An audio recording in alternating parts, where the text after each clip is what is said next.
একবার এক দেশে ছিল একটি মুরগি, তার নাম ছিল পিঁপড়ে।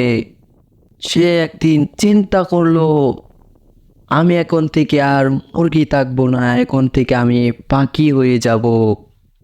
সে এই গলি ছেড়ে চলে যাবে ভাবছিল, কিন্তু সে যেই তো ভাবলো যে আমি পাখি হয়ে যাব, তখন সে ওই জায়গায় থেকে উড়ে উড়ে চলে গেল বনে। আর সেই পিঁপড়ে সে বনে গিয়ে দেখে একটা পাখি সেখানে গান গাইতেছে এবং নাচতেছে। আর সেই পিঁপড়ে ভাবতেছে, আমি তো গান গাইতে পারি না, আমি কি করব।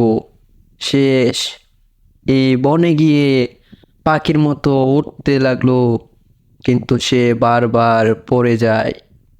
সে এবার ওখান থেকে চলে আসলো তার জায়গায়, সেই